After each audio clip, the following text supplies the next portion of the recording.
we ran it on QI a few years ago. Yeah.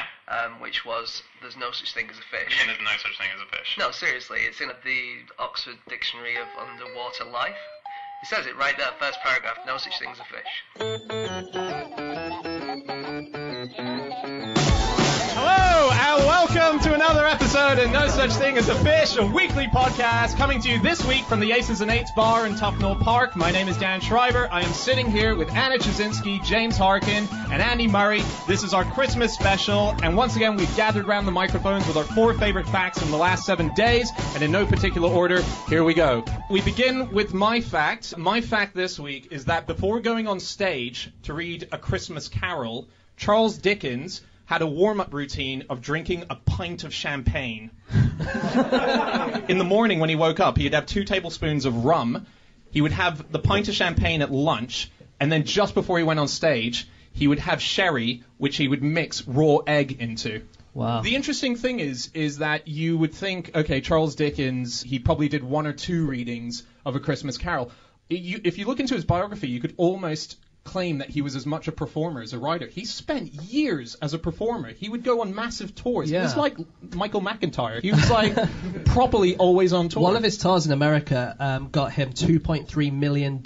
That's how much in today's money that is. Oh, in today's money. Oh, but so another thing he used to do at his tours is hypnotise his wife. And also as a warm-up act, I think. Okay, so that was his warm-up routine, the warm-up act. Hypnotise his wife. He was really into hypnosis. And so he'd bring his wife on stage and show off. Wow. Yeah. What would he make his wife do? I think he just made her be able to obey him in every way, which maybe she was doing already. Yeah, but it was the 19th century. Yeah.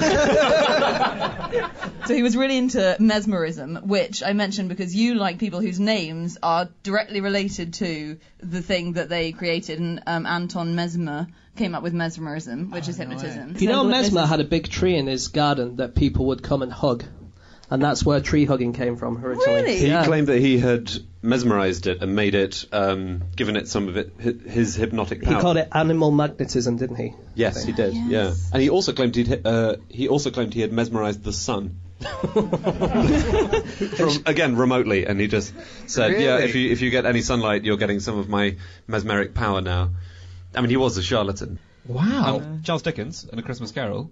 So he made no money from it, in spite of the fact that it was incredibly popular. So within maybe 6 weeks, there were 5 different performances of it on the stage in London, all over London at different theatres. But they had not very good copyright laws, and basically pirates stole... Pirates? Wow. 19th century is the right time for pirates. No, actual book pirates. What am I saying? Copyright pirate. It was pirated. That's what I'm looking for. And then he sued the pirates, and I'm going to keep using the word pirates, and they declared themselves bankrupt. So he was left to pay the equivalent of £56,000 in modern day money in his own legal fees, because they just folded immediatally. So it's quite sad for him. He did have, speaking of pirates, cowboy connections. Pirates and cowboys are kind of connected, right, in people's minds? So What? they're kind of cool murderous figures from history. So Butch Cassidy's grandfather was the basis for Oliver Twist, it is thought. So Butch Cassidy's great-grandfather went into business with Charles Dickens' father, and it ended up falling apart. They both ended up in prison together. And Charles Dickens grew up seeing Butch Cassidy's grandfather being a beggar on the streets, and Oliver Twist, it's thought he based it on Butch Cassidy's grandfather. That's amazing. Wow. For a second, I thought you said he was the bassist for Oliver Twist. Not a band, no, not a band in that. Do you know who Scrooge was based on? One person they thought it might have been based on Scrooge was a guy called Jemmy Wood, and he was a very famous miser back in the day. He was such a miser that his coffin was said to be stoned when he died. They all threw stones at him because they hated him so much. He once went to Gloucester to Tewkesbury and jumped on the back of a hearse because he didn't want to pay for a carriage. He chose to die because there was a coffin passing by, and he thought, now would be a good time to save money. And he Also, if you're stoning somebody's coffin, that's too late. Stone them while they're living. Oh, don't stone them at all, really. But yeah. God. Let's not advocate. Yeah, but he also would walk down the docks and there would be coal ships going past, and he would just grab small bits of coal that came off these ships just so they didn't have to pay for them, pay for the coal himself. So he was a real miser, and they reckon and he was quite famous for it at the time as well. Right, okay. Did Dickens actually base Scrooge on a person, though? It might be on him. There's a few other people as well. Right, okay. There's a good person called Jasper Packlemerton, who's in the Old Curiosity Shop, and he killed his 14 wives by tickling them to death. And apparently he's based on a real person, amazingly, based on an article in the Illustrated Police News of 1869 entitled "A Wife Driven Insane by a Husband Tickling Her Feet." And this guy had fooled his wife into thinking that being tied to a plank would help her bad back, and then once she was secured, she would drive her to insanity with a feather to the feet. Oh my God. You can't fall for that twice, though. No. Can you? Well, you're insane by the end of the first one. Yeah, it's true, yeah. I was looking into rituals because I just love the idea that was a thing that, as I say, Dickens did this. He would tour like a stand-up comedian, and so he would do that every day. It's not like this was a random thing. He would get up and have the rum and the champagne and the sherry every single day while he was on tour. And I don't know how you can sustain doing that, but it turns out that every great writer had some kind of quirk of a ritual that they would stick to. And I was looking into a few of those. There's some really fun ones. Tom Wolfe, we all know Tom Wolfe, Bonfire of the Vanities. His thing was he one day had the most amazing, what he said was the most inspired burst of writing that he's had in a very long time. He was standing by his window, he had this burst of writing, and he loved it so much that he just thought, I need to recreate whatever I did to lead me to this moment of great writing. And he couldn't work it out, so he kept retracing the steps, and then he worked out what it was. It was that night that he did this great burst of writing, he was standing by his window looking outside, and he was fondling his genitals, and he was like, oh my God, that was it. Fondling my genitals is what has made me come up with these great ideas. So that's now how Tom Wolfe writes. And we know this as well because it was in a letter to his editor where he wrote that his penis remained limp and unaroused. like he told his editor, I've worked out what makes me a great writer. And that's what it is. But tons of writers have relied on alcohol, haven't they, throughout the ages. So Tennessee Williams, the playwright Tennessee Williams, entry from his diary in 1957 reads, 2 scotches at the bar, then 3 drinks later in the morning, a daiquiri at Dirty Dick's, 3 glasses of red wine at lunch, 3 of wine at dinner, also a green tranquilizer whose name I do not know, and a yellow one I think is called Reserpine or something like that. And the bad thing about that is when he wrote it, he was in rehab at the time. Genuinely. J.G. Ballard used to have scotch as well, and that was because it said he thought that it changed the microclimate of his brain. People justify it in whatever way they need to. They've discovered, speaking of alcohol, that alcohol. So, scientists have recently discovered with paleogenetics, which is used as a kind of gene sequencing, that humans develop the capacity to digest alcohol successfully way before we thought they did. So we thought we did in about 7,000 BC, and it turns out it was about 10 million years ago. That's when we got this gene, and that's the reason that we've survived. So our ability to properly digest alcohol, because all the fruit that was falling from the trees at the time that we needed to eat to survive was rotting and fermenting, and there was a mutation in our ancestors' genes, which meant that we could eat it, not die. That's like with Neanderthals and milk. Apparently milk is a new thing to us. Apparently we've only been able to... That's why I always offer people milk, because I'm like, Neanderthal in disguise. Yeah. And when they pass the test, I know. And milk intolerance increases as you get closer to the equator. What? Yeah. Britain is the most lactose-tolerant country in the world. Yeah. Most lactose-tolerant? Lactose tolerance is a mutation, and it spreads in prevalence as you get towards the poles of the Earth. Wow. Because How come? I think... Isn't there something to do about milk going off? I mean, in hot temperatures. That sounds stupid, but I think it's true. So they just don't have fridges. They're just leaving their milk to go off. Well, we didn't have fridges until very recently. Yeah. Surely I think they've got them at the equator now. It's not that far No, behind. I know, but what I'm saying is that 500 years ago you wouldn't be as easy to keep milk cold, and there's less of a reason to have the mutation because milk is drunk less, and there's less farming pasture. Okay. Yeah. We need to wrap up on this fact. Does anyone else have anything they want to add? All I have to add is that Ernest Hemingway, he was an alcoholic, another writer alcoholic, and his friend George Plimpton said that by the time he was dying, his liver protruded from his belly like a long fat leech, which made me think that if you don't have that, you're probably okay. All right, let's move on to fact number 2. Fact number 2 is from James. Okay, my fact this week is that crap Christmas jumpers date back to the Romans. What do you mean by that? Well, I genuinely don't know, actually. Didn't research this at all. Yeah, so not Christmas because there wasn't a Christmas there, but Yeah. they did have a similar festival called Saturnalia. And part of it was a festival called Sigillaria on the 23rd of December. And there was a writer called Marshall who wrote about the gifts that you would get around that time. And he said that you would get fish sauce, jars of honey, bottles of wine, toothpicks, a few other things. And then one of the things was a shaggy nursling of a weaver on the Seine, a barbarian garment, a thing uncouth but not to be despised in cold December. So basically, he was saying that in that time of year, people would get really horrible jumpers, but they would be happy of them because the weather was so bad. It's a bit more poetic, isn't it? Yeah.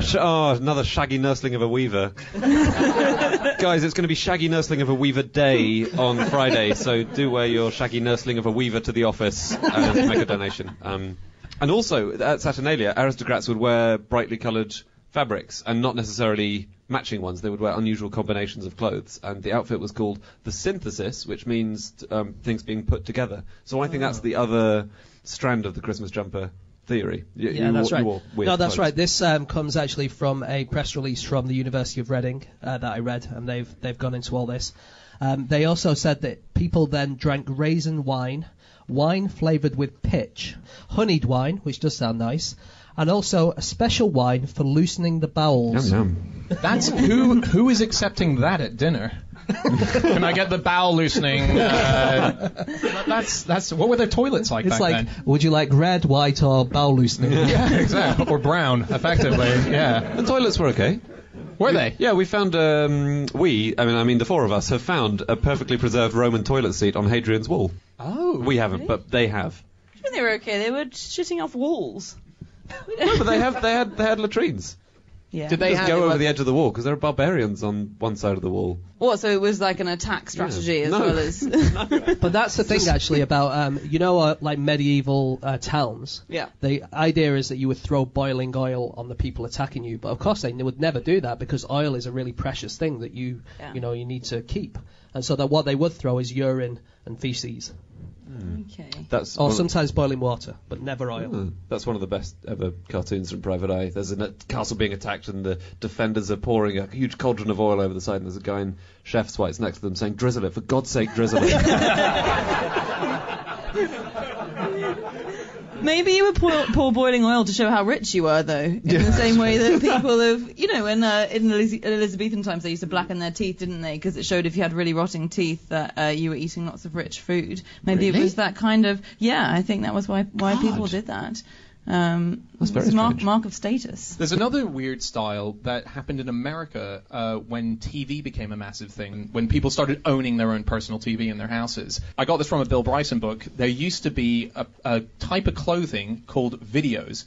And this was before videos. And you would buy your video to wear to someone's house to watch TV, and everyone would be wearing the same thing because it was such an event to watch TV in a house. Did it look like a bit like a black rectangular thing with two circular dials in it? Yeah. Do you know who the Absolutely. patron saint of television is? This is going There's a completely off. patron saint. No, Yeah. who? That is Saint Clare of Assisi, who is one of the followers of Saint Francis of Assisi. And she was sick in bed, and there was a mass going on in the other room, and she could somehow see the mass happening on the wall, and that miracle then made her the patron saint of television. Wow. What did she see? She saw the mass happening. Oh, that was it. Yeah, it's like Songs of Praise. kind of Change thing. the channel. Come on. That's... Was it a glass wall? There was another saint from Assisi called Saint Vitalis of Assisi, and he is the patron saint of genital diseases. Okay? And Don't need to tell me, mate. There's a patron saint of STDs. yes, Not all. Is it all STDs? Because I know St George is the patron saint of syphilis. Oh, that's and I true. wouldn't want to take that away from him. no, He's like a junior minister in the STD Saint department. Okay. Obviously has a broader brief as well. St George is the patron saint of lepers, too. Yeah. Yeah. Anyway, sorry. so Saint Vitalis was the patron saint of STDs and diseases of the genitals. In 2011, there was an auction house in Ireland that had his head in a jar. Supposedly his head, a relic, and they sold it to an American movie star, and we don't know which movie star it was. Ooh, this is a fun guessing game and a fun libel opportunity too. I say Julia Roberts. Speaking of heads and Christmas traditions, there's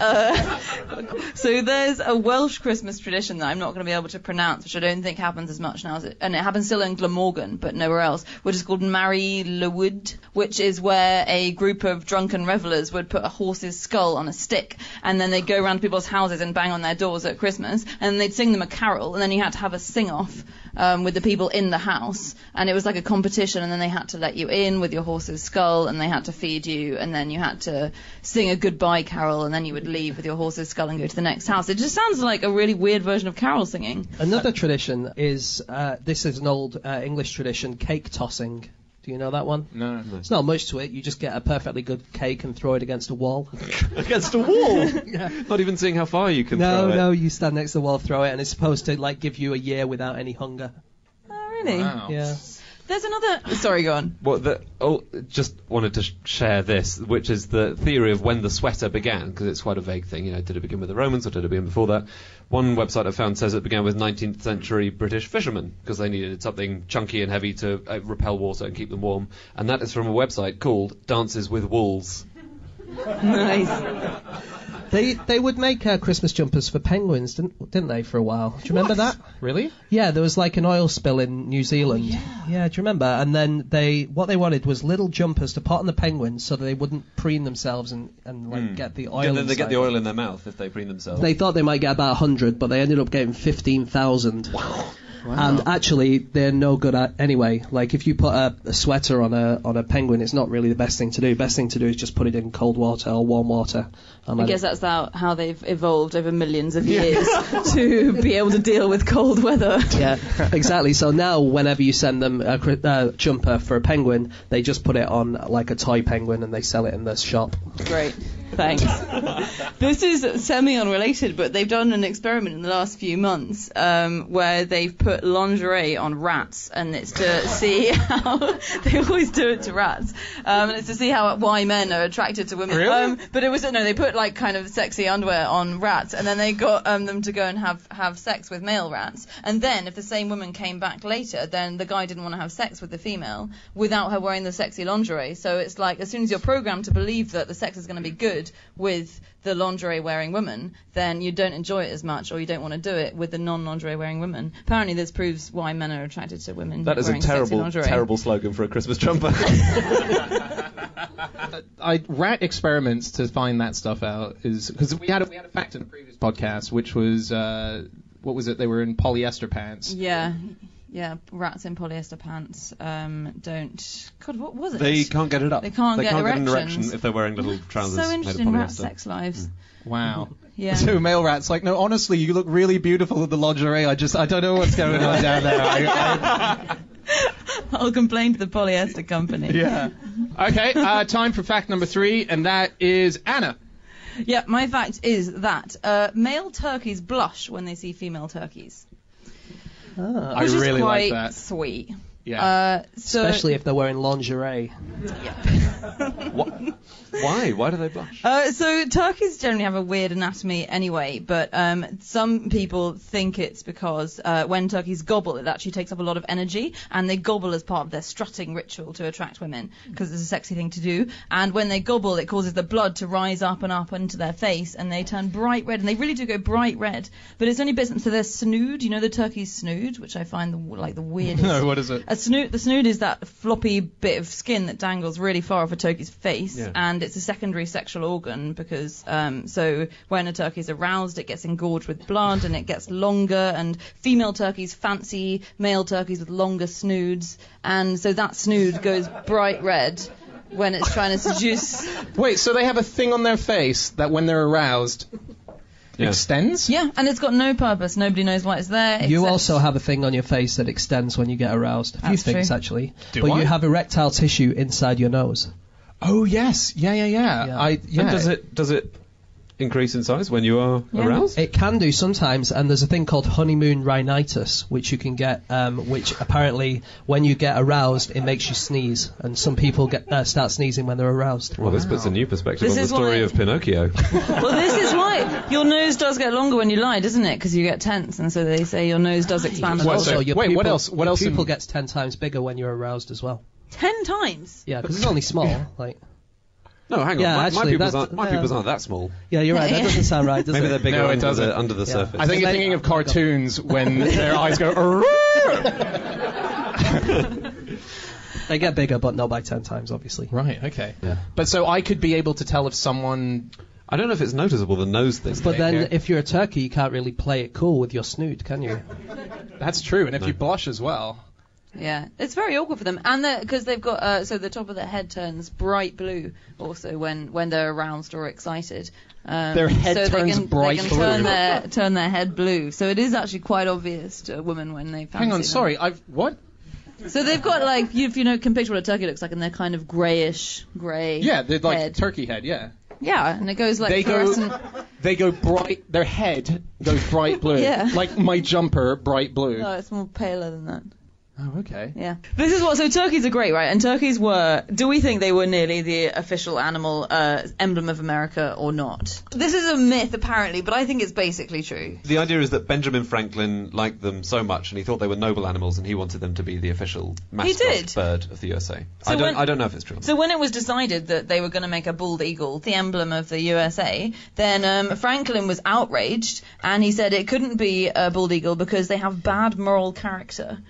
He said he wrote to his daughter saying, "You may have seen them perched in some dead tree where, too lazy to fish for himself, he watches the labour of the fishing hawk. When that diligent bird has taken a fish and is bearing it to his nest for his young, the bald eagle pursues him and steals it." So he wrote that, and he said a much more respectable bird and a true native of America is the turkey.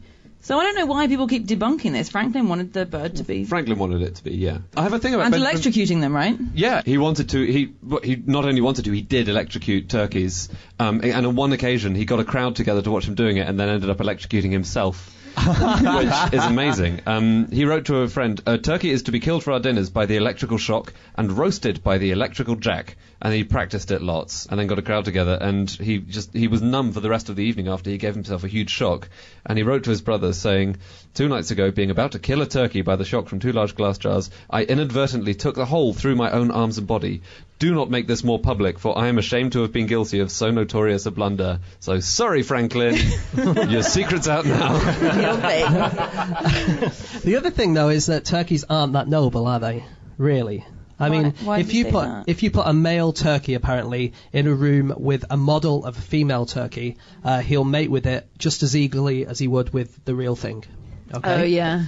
But he will also do it if you put a turkey head on a stick. He'll also try and mate with that. Really? Yep. Yeah. And they did an experiment with all the different bits of a turkey which will work and which won't work.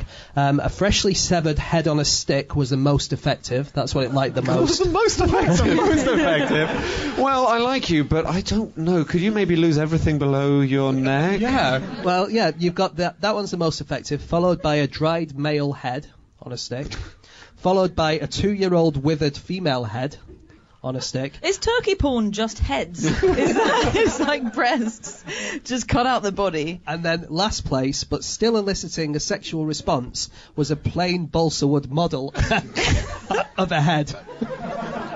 They're randy. The snood just got very slightly bigger.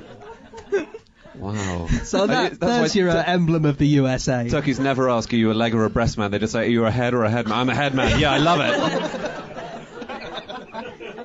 When was this done? Do you know? It was done in the late 50s by some people at the University of Pennsylvania. Oh my God. Perverts in the University of Pennsylvania. You know when they say they're cutting science budgets around the world?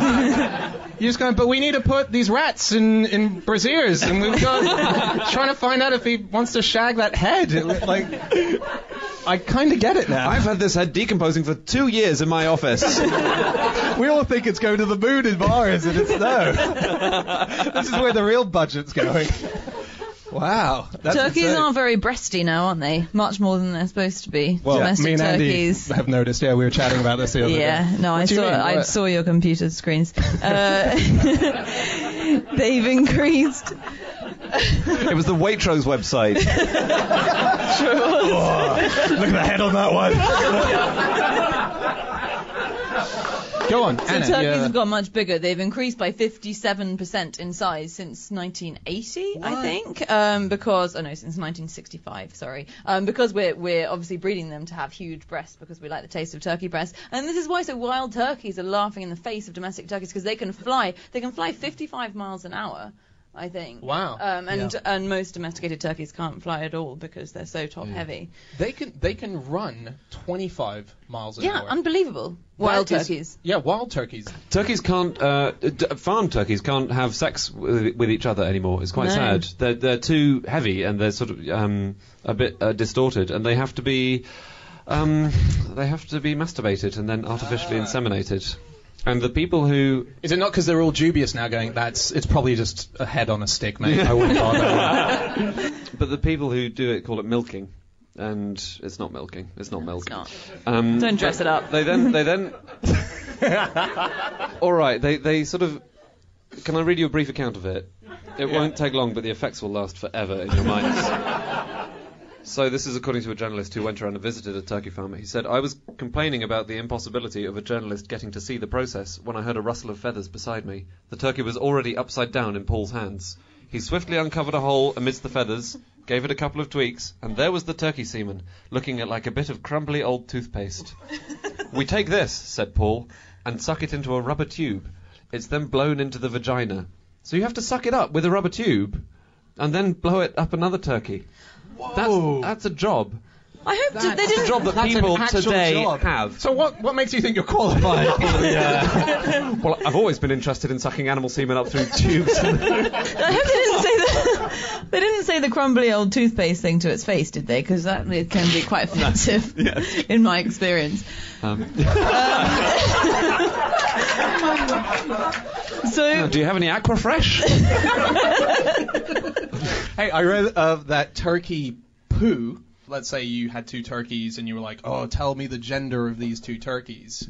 You can tell which one is a male and which one is female by their poo. Because the poo of a male turkey comes out spiral, like a Mr. Whippy ice cream. It comes out just like a... But it does. That's the kind of way that it comes out. And then a female poo comes out in the shape of a J. Yeah, so that's how you know, because they have different. Is this right, James? They've got different anal cloacas. Yeah, they have different shaped cloacas. another good turkey thing, which I actually discovered last year and is in our fact book, 141 facts to knock you sideways. So if you want to buy it, is that so? In Turkey, the word for turkey means Indian bird. In Indian, the word for turkey means Peruvian bird. In Greece, the word for turkey means French bird, and in Malaysia, the word for turkey means Dutch chicken. So no one had a clue where it was coming from, but it was definitely foreign. Yeah. It was a foreign bird. Well, there's a theory that they were called turkeys here because the merchants who sold them across Europe were Turkish. Yeah. But of course, they're all native to Mexico. Because I was going to say the Native Americans, apparently, the real origin of the name is Furky. So they should be Furkies, not turkeys. Oh, okay. I didn't know that. That's good as well. Start calling them that. Hashtag facts. We should move on. Time to move on to our final fact of the evening, and that is Andy. My fact is that the composer of the song Jingle Bells also wrote the Yuletide classic We Conquer or Die. That was a genuine song written by the same man. His name was James Lord Pierpont, and he was an American composer. He was also the uncle of J.P. Morgan, incidentally, the banker.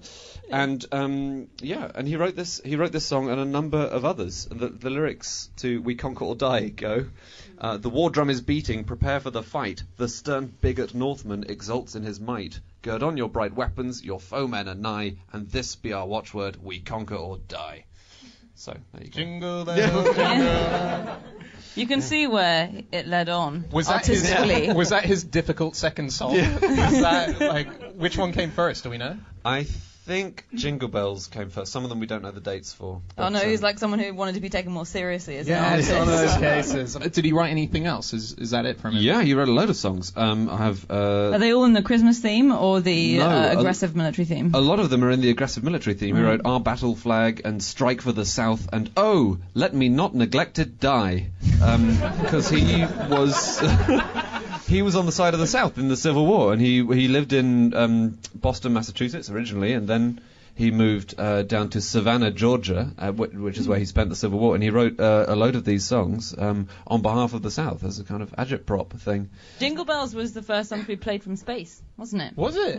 Yeah, it was. Really? It was when Tom Stafford and Wally Shearer were in space. It was in 1965, I think. And it was a prank. So they said they'd seen a kind of a floating asteroid or something. They were talking to, Mission Control or whatever on the ground. Something floating, and they were going to get it and see what it was. And it turned out to be this tiny harmonica. It was 3/8 of an inch wide. And then they launched into a rendition of Jingle Bells around Christmas time from space. So they had originally planned to play We Conquer or Die. They couldn't get the rights. So they pretended that they saw Santa Claus. Is that right? Did you say that? No. So that's what happened. They kind of went down to Mission Control and said, we can see this one guy with 12 other figures flying into the Earth's atmosphere, and they pretended that they could see Father Christmas. Was that what it was supposed to be? Yeah. I just saw them saying they thought they saw a satellite. No, right. he said, I see a command module with 8 smaller modules in front. The pilot of the command module is wearing a red suit. There's a lot of sort of Christmassy elements to space travel. That's really there. nice. And lying from up there. That makes me wonder about the whole moon landings conspiracy theory, if they're claiming Santa Claus was there. So some other carols. The Saw 3 Ships, you know that song? Oh, yeah. Saw 3 Ships. There's an extra verse of that we don't really sing anymore, which talks about carrying the dead bodies of the 3 wise men on the ships. No, how did they die? Oh, I don't, let's say natural causes. Okay. So the idea was that these 3 wise men were on the boats, and they'd sailed all the way from Bethlehem. Now, the problem is that Bethlehem isn't on the coast, but people in Britain didn't really know where Bethlehem was, or in Europe they didn't know. They just assumed it was like a seaside resort. And so the part of the song goes, it sailed from Bethlehem to Cologne, I think it was. But how could it do that? Are they each on one Wheels. ship? Yeah, one in each ship. Let It Snow, Let It Snow, Let It Snow was written by Sammy Kahn and Jules Stein, and they claimed they came up with the idea to cool themselves during a heat wave by writing the song. Oh, really? I don't really see how that works, though, do you? Like, I'm Dreaming of a White Christmas was written, I think, next to a swimming pool in LA. really? I think so, yeah. Do people find it? So Irving Berlin wrote White Christmas, didn't he? Yeah. And he was Jewish, and he wrote it as a sort of an ironic song. And they recently did a poll in America of people's top 25 favorite Christmas songs, and more than half of them are written by Jewish people. And these are the guys who are writing all the great Christmas Do you songs. know that last year, it was either last year or the year before, Costa Coffee did a poll amongst their customers of what they think is the worst Christmas song that's ever been written. Ooh, okay. Do you know what came out on top? Oh, I don't know. It was Cliff Richard's Mistletoe and Wine. God, And they've now banned it. Yeah, worldwide. They've not allowed any of their coffee shops to play Cliff Richard's song anymore. Well, Irving Berlin tried to get radio stations to ban Elvis Presley's version of White Christmas. Did he? Because Why? he thought it was, I think his exact words were, it's a profane parody of his cherished Yuletide standard. He ordered staff in New York he ordered his own staff to phone radio stations and say, don't play this, because he thought it was so outrageously gross. Why was it gross? Was there too much I think he hip just thought it was a swinging, bit or too was it- sexy. I don't know. Elvis Presley, a lot of radio stations refused to play Elvis Presley songs when he first became popular because they assumed that he was black, and it was the time when... God, really? Yeah. Well, they also banned him. I don't know if this is a myth, and it might be a myth. Is it a myth? No, they I think it's not a myth. They could only film him sort of torso above. They couldn't show his legs because his legs were too sexy in the dance moves. Yeah. He was just shaking too much. Well, it's mostly his hips. Yeah, mostly his hips. The legs are not the problem. Is Yeah, You've got to cut out that, have Whereas one on- line. yeah. You can do below the knees, guys, or you can do above the waist. Yeah. Whereas on Turkey, Top of the Pops, they cut off the head. Just see the body. That's all you get. Rudolph the Red-Nosed Reindeer was nearly called Reginald.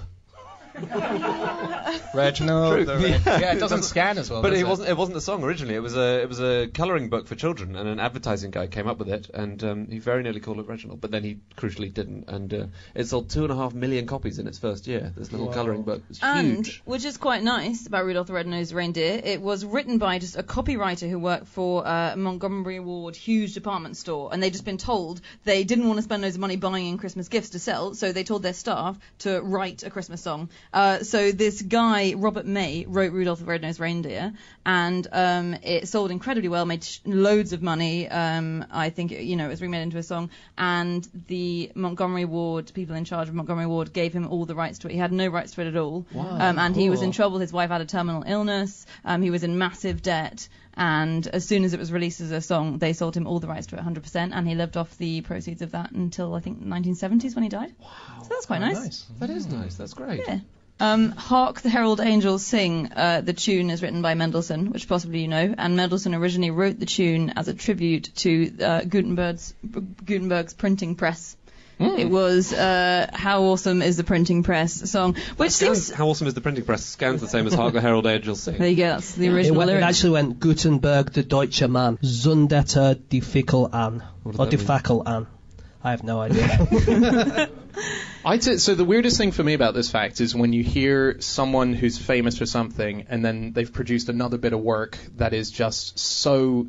Jingle Bells, We Conquer or Die. Yeah. It's just so different. It's like when I found out that Barbara Cartland invented a glider that the military started using. Sorry, what? Barbara Cartland, the romance novelist who wrote 1 billion romance novels, also invented a glider that you could fly in. That the military was like, that is so good, we're using it. And that's one of her, No. Yeah, that's a thing that, and Michael Jackson invented the fax machine, and no, Michael Jackson. I don't know if most people know this, but he wrote the song "Do the Bartman." The Michael Jackson's. Everyone does know that, but he wrote the Simpsons song "Do the Bartman." Really? And he invented those shoes that let you kind of stand on a slant as well, didn't Yeah, he? he did actually. He was a part of that when he slants forward, there's a patent taken out where it's weighted boots, and he was one of the inventors. Don't act like this is a kind of shoe that's really caught on since then. What are you talking about? We're all wearing them. We're all wearing them now. That's why everyone walks over like that.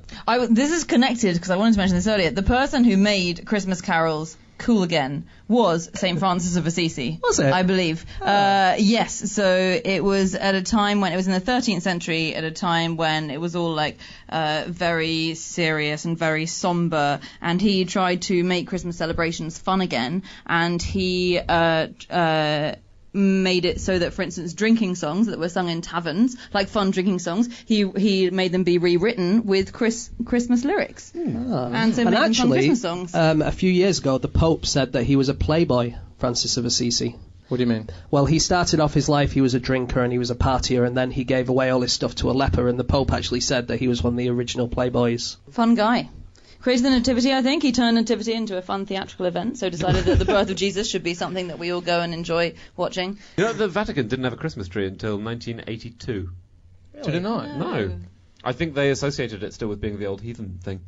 Wow. Yeah. There's a thing in America where you call them holiday trees. I read this really random report where there was a guy he was a politician who died. He had a previous career. I can't quite remember what his previous career was. And when he died, apparently it was just such a big thing in his life that he hated the idea that things were called holiday trees and he wanted to be called Christmas trees, that when Arnold Schwarzenegger spoke at his funeral, he said, "I swear I will make the Christmas tree return."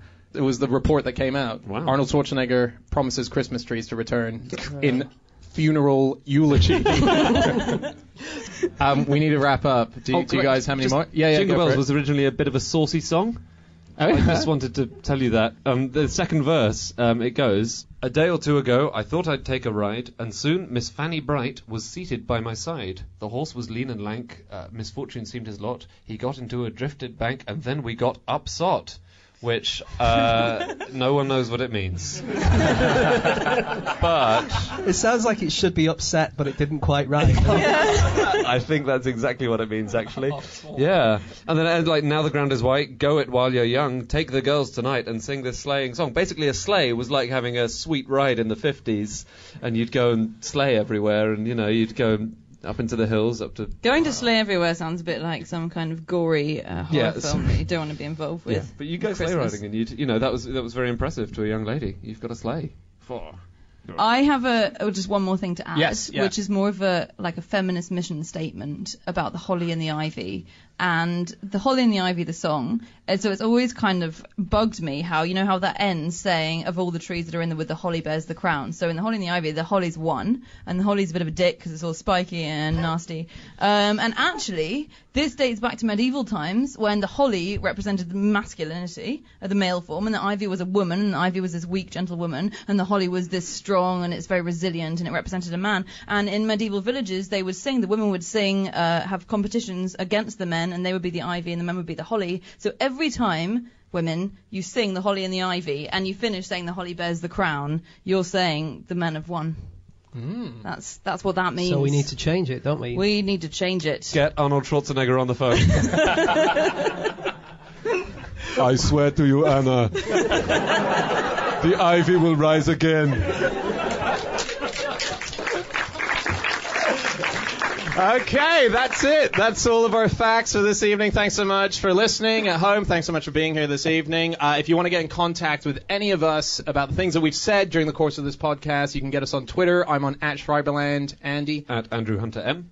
James. At Eggshaped. Anna. You can email podcast@qi.com. You can also go to @QI Podcast on Twitter as well. And we are going to be back again next week with another episode of No Such Thing as a Fish. Thanks so much for listening. We'll catch you later. Goodbye. And thanks to you guys. Thanks so much.